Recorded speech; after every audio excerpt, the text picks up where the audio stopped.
All right, international and cross-cultural. And guys, this is becoming a lot more prevalent just simply because international business is much more accessible in our society. And one of the things, did you guys ever deal with anybody in China?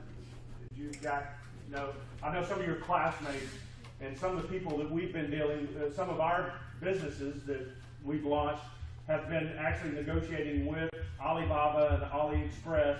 And once again, everything's negotiable, and it's challenging though because it's a different set of rules. So talk about some of that today.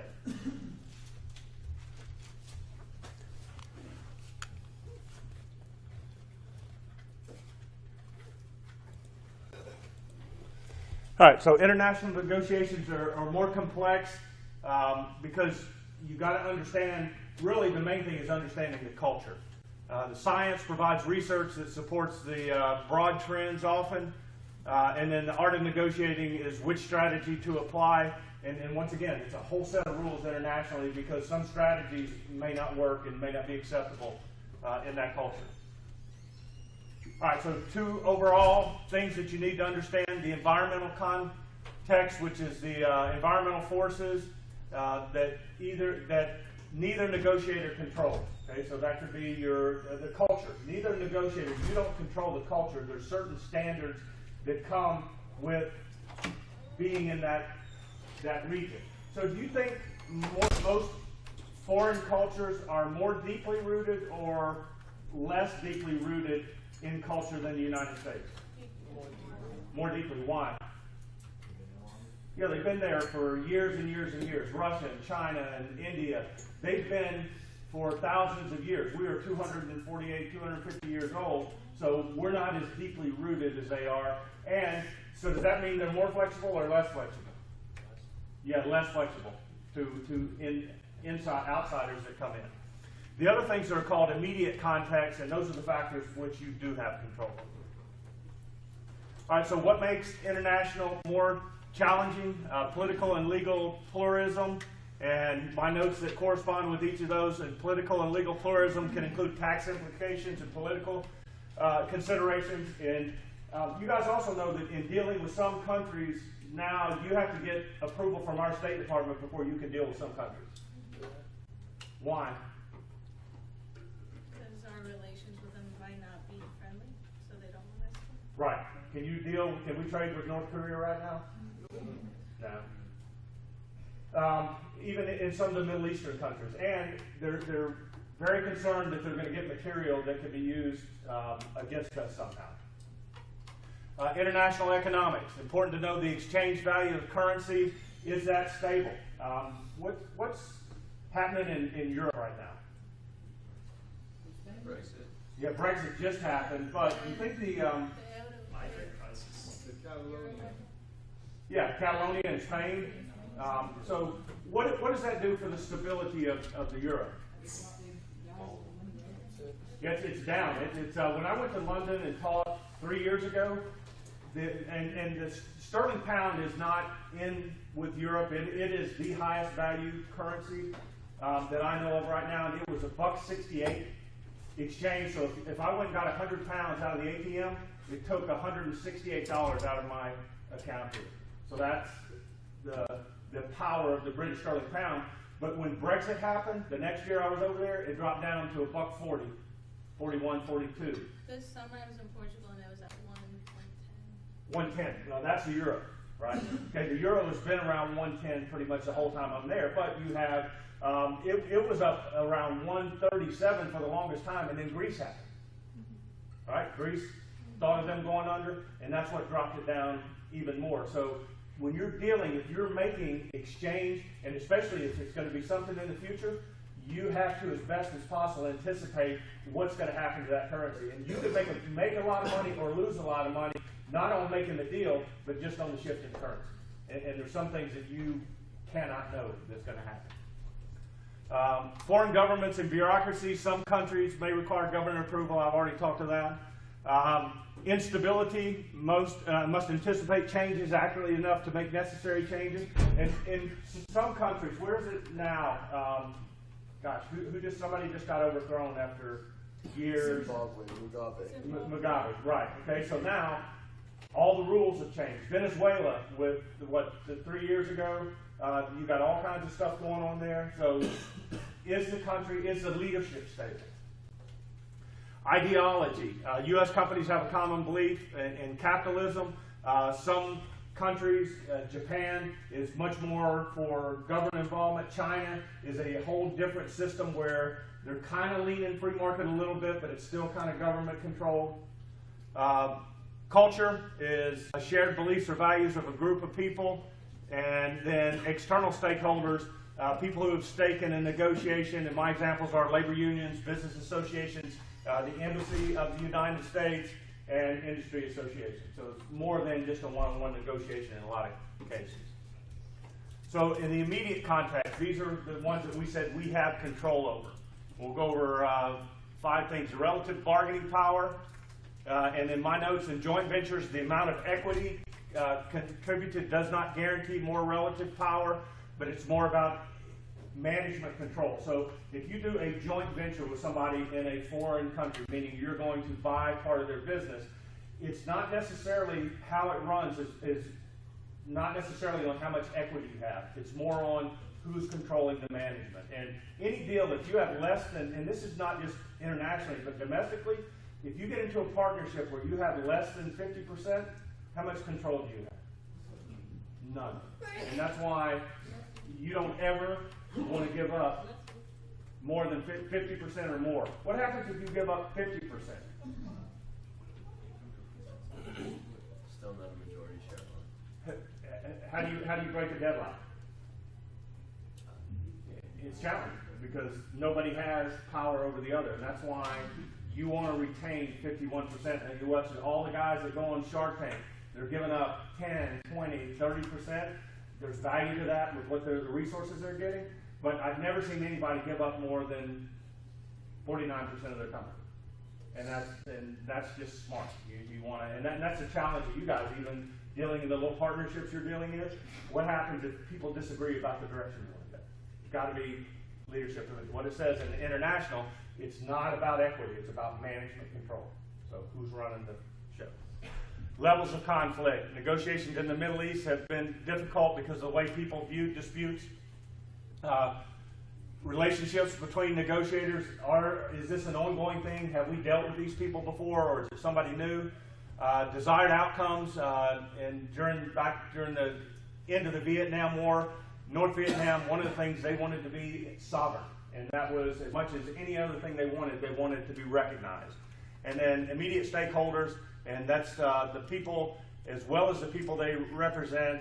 And in dealing with unions, and I had some dealings with unions, those labor union representatives were very cognizant of how they were going to be viewed by the members. So they would give you things, but nothing was for free. You would have to trade something because they had to be able to go back to their people and go, look, I had to give this up, but here's what I got in return. So perception is very important in those relationships also. All right, you don't need to worry about that. All right, so international negotiation outcomes can be more complicated, and the challenge is you've got to understand the multiple influence of several factors and then update the understanding as the negotiation goes on. So you've got to be adaptive. Okay, so how culture is used in international organization, and we'll talk about these individually. Culture as a learned behavior. It's catalog behaviors the foreign negotiators should expect, and that is, once again, based mainly on culture and the norms of that country. As shared values, and there's 4 of those we'll go over, is the economy, is the country based on individualism or collectivism, power, distance, career, success, quality of life, uncertainty, avoidance. And we'll talk about each of those individually. All right, so culture as a dialectic, and so you can see in our culture we have a couple different sayings that seem to be in direct conflict with each other. We have a parable that says too many cooks spoil the broth, but we also have a saying that says 2 heads are better than 1. So there's actually conflict among them. In decision making, do groups generally, you think, make better decisions than individuals? No. It depends. Not necessarily. Okay, and here's in creative type stuff, absolutely groups make better decisions. Why? You have more resources, more people looking at it. So like advertising, if you work for an ad agency, it's not done by one person, it's done by teams. But in group decision making, it's usually done by consensus, and is consensus always right? No, it's just consensus.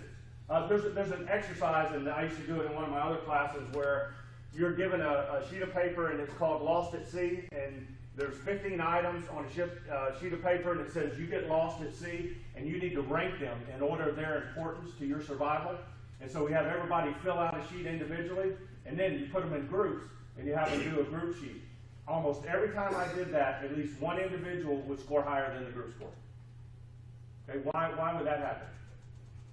If you're right, it's because it's subjective. And other people, you can't convince them you're right, or sometimes people don't try to convince people they're right. They just go, okay, I'll just go along with the group. So be careful, and it's not necessarily, there's strength in numbers, but not necessarily gets you to the best decision. So culture and context, no human behavior is determined by a single cause, and that all behavior may be understood at many different levels. So it suggests the negotiator needs to understand that culture that you're in. Very important. Anybody know anything about Japan? You guys read or know anything about their culture or business? What's characteristic that's different than doing business in the United States?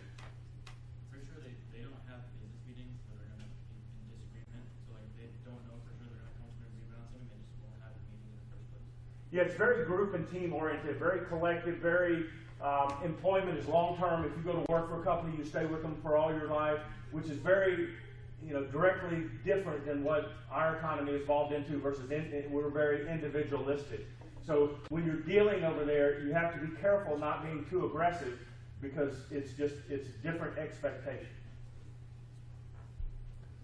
All right, so the four things that we talked about under it's Hofstede's model. So individual collectivism. The definition is the individualistic societies may be more likely to swap negotiators, use short-term criteria, whatever's appropriate, and collective societies focus on relationships and will stay with the same negotiator for years. So if we were to say individualistic countries, would we be more distributive or integrated? Distributive. Absolutely, distributive. And just the opposite for collectivism, they're going to be more integrated. It's more about working together. Power distance. The definition is the extent to which the less powerful members of organizations and institutions accept and expect that power is distributed unequally. And so cultures with a strong power distance more likely to have decision making concentrated at the top of the culture. And I'm going to show you some countries in a minute that kind of line up with each of these. So what countries would you think would have a large power distance?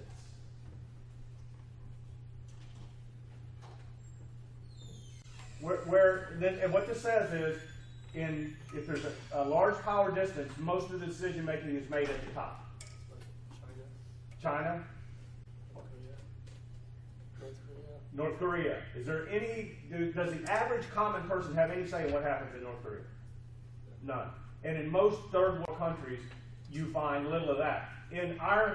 Theoretically, in our country, what type of government do we have? Democracy. So even the least person, if you meet the qualifications, gets a vote. Now, there's some that would argue your vote doesn't count for much, but you do at least have the right to vote. Okay, so we'll look at some of these countries in a minute. Career success, quality of life. Cultures differ in the extent which they hold values that promote career success or quality of life. Cultures promoting career success are characterized by the acquisition of money and things and not caring for others. And then cultures promoting quality of life are characterized by concern for relationships. There's one area that's recognized as probably the best quality of life where everything is kind of viewed through the prism of how can we do the most for all people? Taiwan? I'm looking more for an area. It's a region of the country, of the world. Scandinavia. Okay, why Scandinavia? They're very collectivist. Yeah. your education's paid for, your health care is paid for, and that's pretty much universal. But what's the tax rate?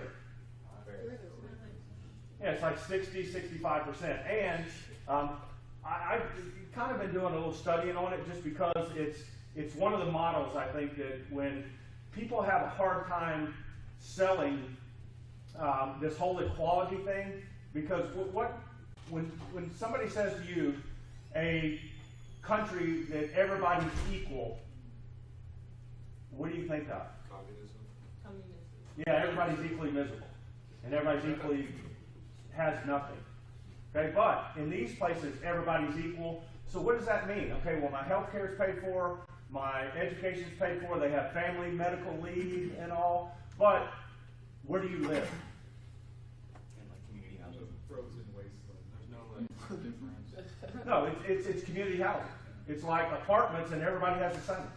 So those of us who enjoy having a nice house and a yard and all that stuff, that's really not part of that, because if everybody's got to be the same, then everybody's got to be the same. And I think that's one of the big selling points, or people who were, I guess probably Bernie Sanders would be the closest example, that was running for that more utopian type society and high taxes, everybody the same.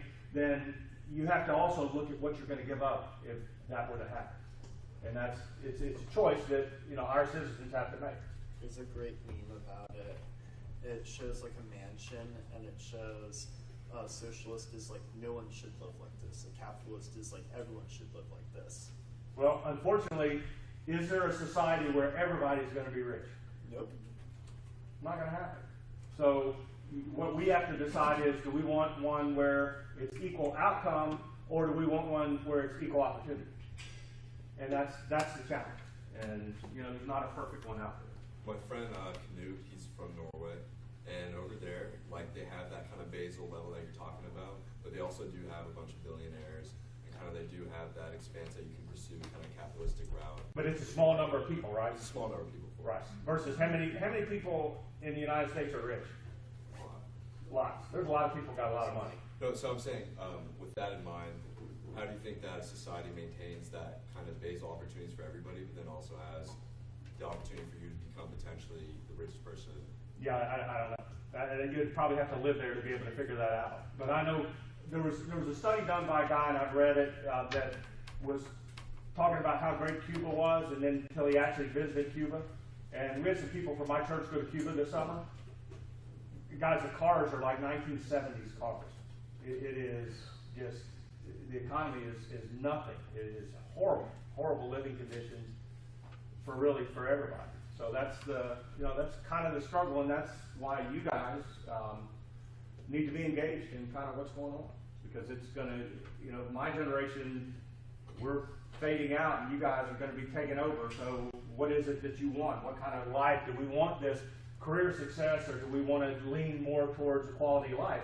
And there's nothing wrong. I'm not making a value judgment either way.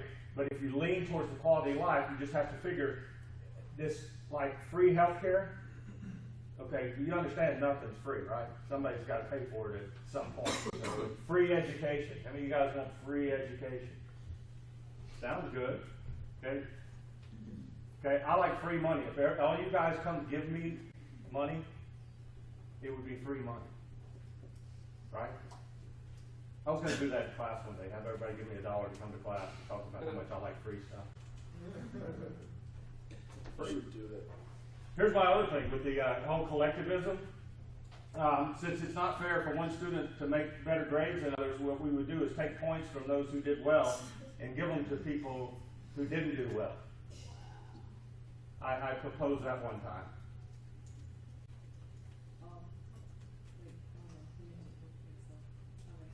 So you like that plan? It really doesn't. Oh, sorry. Go ahead. No, you're still good. Like it really doesn't I mean, it makes sense, but it really doesn't make sense. Like, I guess you could like do a bigger tax thing, but like if healthcare is like something that everyone needs, then why would you make it so expensive to get?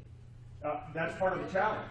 I mean, but that doesn't really make sense to me because it's something that everybody needs. So basically, to get healthcare, you have to have like a lot of money to get it, but it's a necessity for everybody. So why would you make that so expensive? That's one of the challenges. And I would like to see a system where everybody can have health care. The problem is you got to figure out how to pay for it. Because if you totally socialize it, like if you've done any study on like Canada and Great Britain, anybody know what healthcare is like in Canada? It's terrible. You have to wait, and at some point, based on your age, they will tell you you can't get a certain procedure because you're too old and we can't spend the money to do that. So the challenge, it's not that, I don't think there's anybody that doesn't want us to have comprehensive health care for everybody. The problem is, same thing with education. Man, I'd love to see education be affordable for everybody. But the reality is somebody's got to pay for it. I mean, we're already $21 trillion in debt. And at some point, that's a concern also. So that's that challenge of what are individuals. And the other thing that makes it challenging is change is very difficult. When you have something that's been rooted like our system for a while, getting people to change is a challenge because of I think the freedoms that the people who are successful do enjoy. But like, if you see it's not working, then why would you want change? I hope we do, and I hope that's something they should be looking at. You know, and the affordable health care was designed to do that. The problem is it didn't work. What's that? I said that's not too. I know, that's the problem. I don't think, it's not for good intentions, it's for lack of a good plan. Or a good plan that the majority can. And here's the other thing. Think about, any of you guys know anybody who's been to med school and what it takes to get out of med school? Okay, are you going to invest in that time and that amount of money in debt if you come out making $100,000 a year? I'm not going to. So that's what happens when you start regulating. You say, and one plan I had, kind of like the military plan. The average doctor that comes out now, the last study I saw, between $250,000 and $300,000 in debt. So what about paying for their med school and having them work for 3 to 4 years in a community clinic for $50,000 to come out debt free? I've not heard anybody propose that idea. That's what the military does. If you go in the military, they will pay for your med school, but then you have a 4-year contract with them at a at a reasonable salary. You're not going to get rich, but you're going to be able to live for those 4 years. So basically, instead of making $600 and paying off your debt, you're going to make $80 for 4 years and not have any debt. Also, you're going to get rid of a lot of specialization. My dad's a doctor, and I wanted to be a doctor. I was going to be a plastic surgeon. You're not going to have plastic surgeons or even radiologists.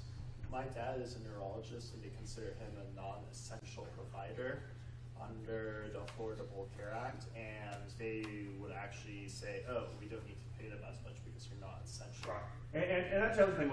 When my father was at MD Anderson, which is in Houston, the renowned cancer hospital, there were a lot of people there that were not from the United States. So if our healthcare system is bad, then why are all these people coming over here to get healthcare? And same thing, people in Canada, stories of people coming over here because they can get it quickly versus having to wait in a queue and till your time comes up. So we can't solve it in this classroom, but yeah, there's challenges. But that's why you guys need to be involved. So transition to the grade thing that you just mentioned before. I had a professor in Orlando, and he actually did do that. Offered the class, they wanted separate grades or if they wanted it collective. They eventually voted collective. And I think the average started off as B as the first test. He only had 4. Then it went to low B. Then it went to a C minus, and then it went to an F. Tell me why. Because the people who worked hard and got an A didn't want to anymore. Right. If I'm okay, well, is there a parallel with that in business when your tax rate's 60%? Yeah.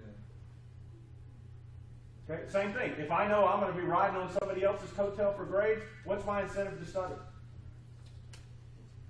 Okay, that's the challenge, guys. And that's, like I said, I'm going to be okay. I'm going to make it. You guys, I worry about your generation, my kids' generation, and the changes that are going to take effect over the next 20, 25, 30 years. But you guys need to be involved. You need to understand what's going on and be engaged in it because it's in your best interest to do so. All right, uncertainty avoidance. To what extent a culture programs its members to feel uncomfortable or comfortable in unstructured situations. And so the note, negotiators from highly uncertainty avoidance cultures are less comfortable with ambiguous situations. They want more details, okay? So you think the United States, you think we are Uncomfortable or comfortable in ambiguous situations? More comfortable. Why? What is business? What is business? Social relations. Relationships. What else? Problem solving. Okay, how do you make money? Find a problem. What are we trying to train you guys to do in entrepreneurship?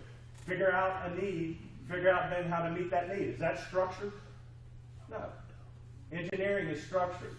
Entrepreneurship is not structured. So we are, and why are people in our culture willing to take risks? There's a reward to it. Okay? If I do this and go in debt and open up a Hardee's restaurant, why would I do that? Because the reward is worth the risk. And if you're in a high culture uncertainty, you're not going. People that are in with very low stakes cannot afford to take risks. All right, so this is a chart that kind of goes from the countries, and so look at individualism. What's characteristic of most of those top tier countries? What form of government do they all have? Democracy, right? Australia, Great Britain, Canada, Netherlands, New Zealand. Okay. Oh, by power distance, what does that mean? Like, How far away the decisions that are made are from the people? Okay. Malaysia, Guatemala, Panama, Philippines. What do all those countries have in common?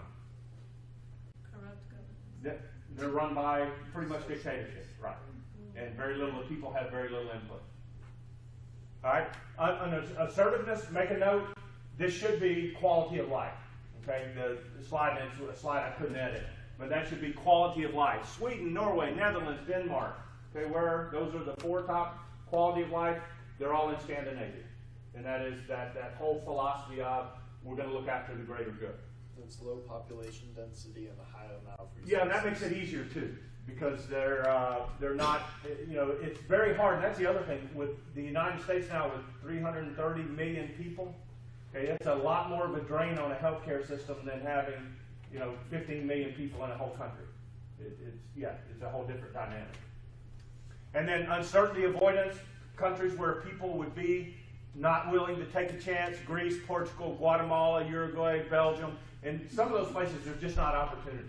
I mean, I've been to Guatemala. There's just not jobs there. And people, we are starting, America, and it's a whole other big debate, we are starting to outsource jobs to countries like that because of the labor rate, which is very inexpensive. And there's some people that totally disagree with that. But having been there, if those people didn't have those jobs, they would have very little at all. So it's the whole thing of can we teach them how to grow an economy? How can we teach them? How does it work?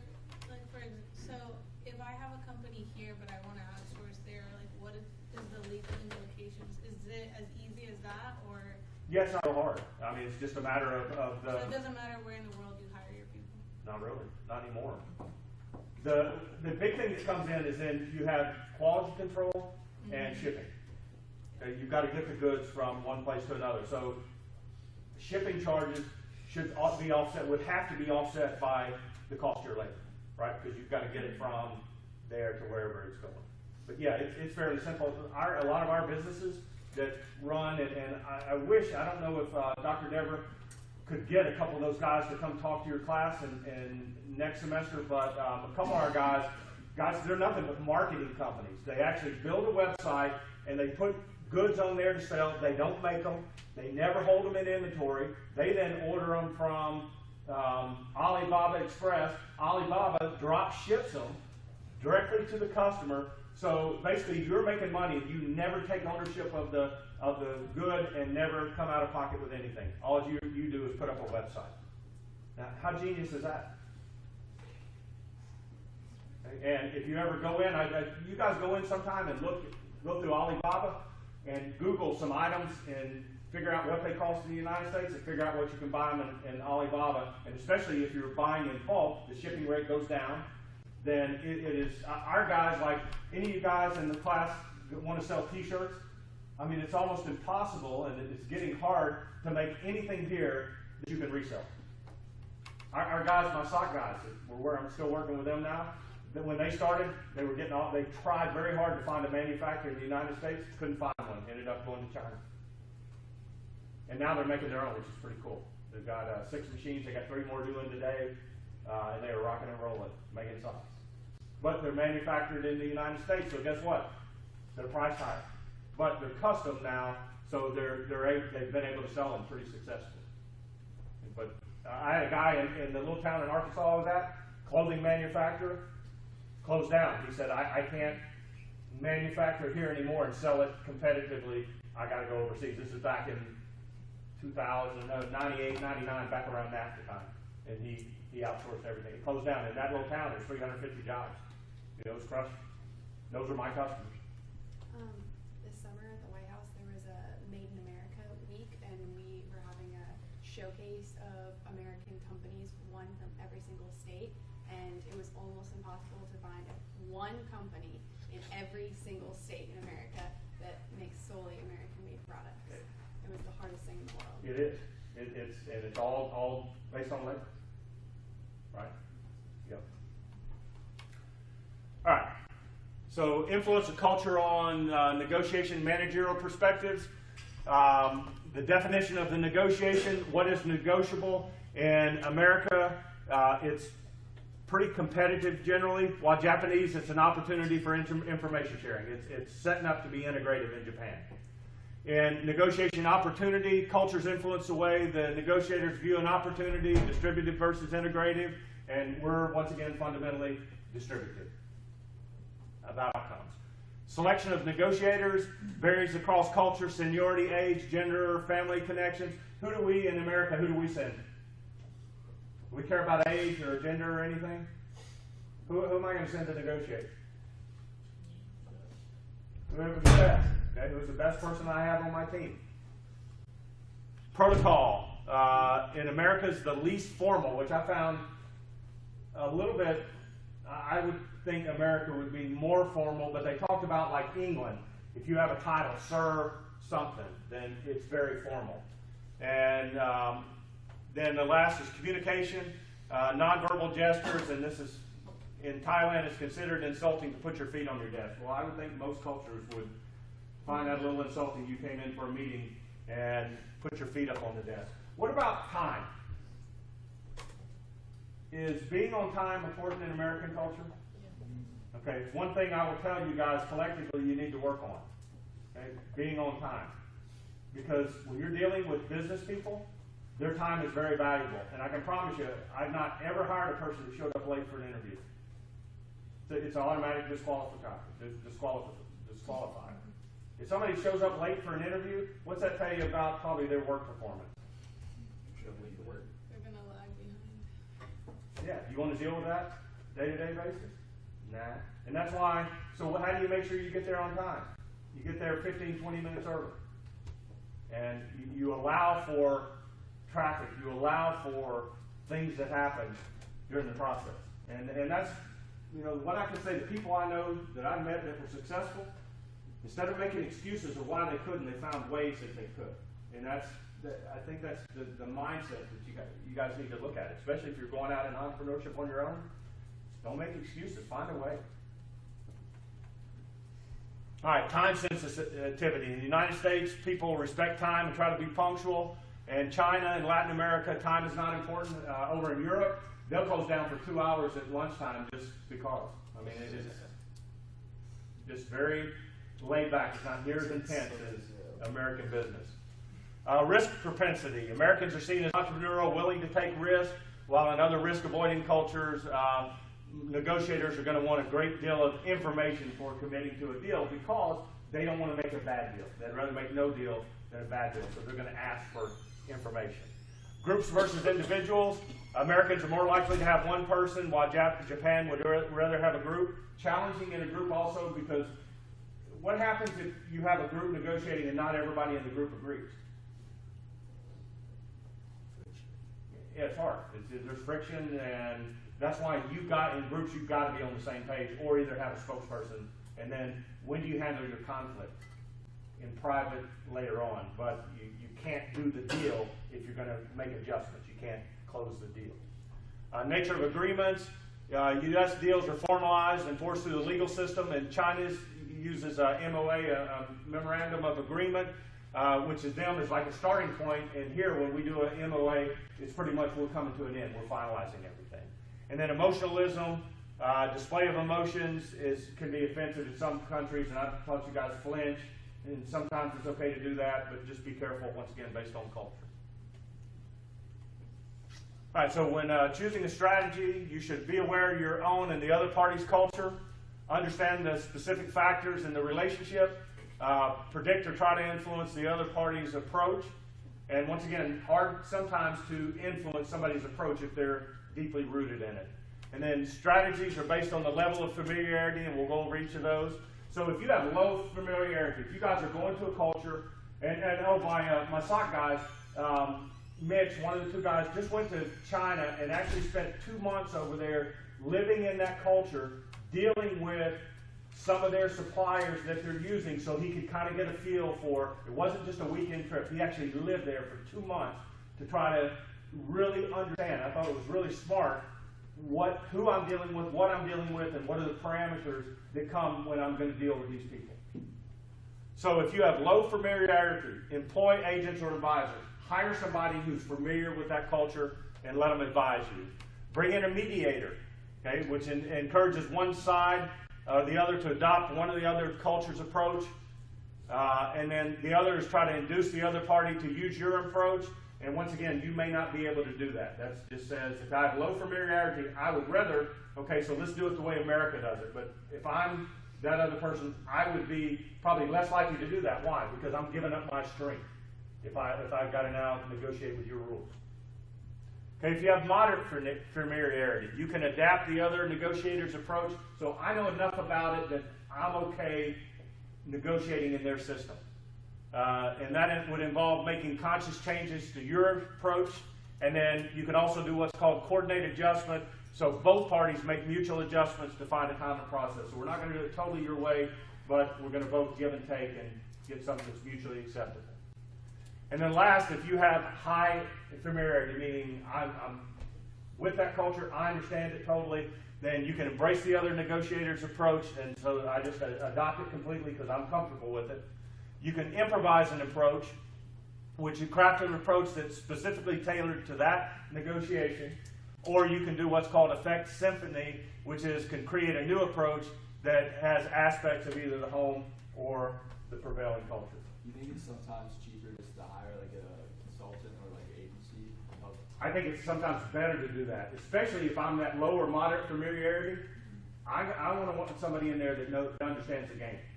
Because I think you can, and same thing, we've had people that negotiated with people and I forget where, they ordered a prototype of something and it never came. And yet they paid for it. Okay? What's your recourse? You're going to go over there, fly over there and sue them? I mean, you really don't have it. And that's the challenge also. I'm going to want to deal with somebody.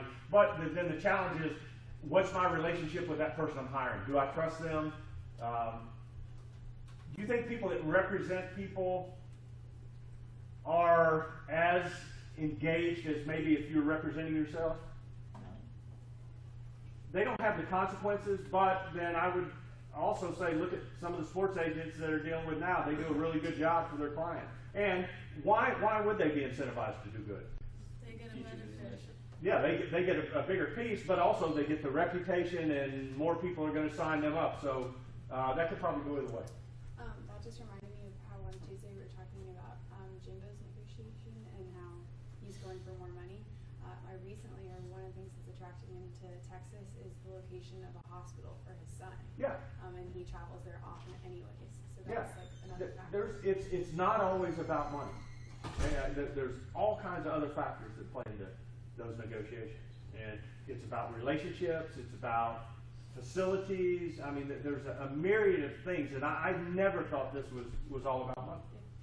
I don't think it is. But, I mean, if you're making $5 or $6 million, okay, so now I go to 7, is that going to materially change my life? No. But the proximity of the hospital could change his son's life. Exactly. Yeah. Sure.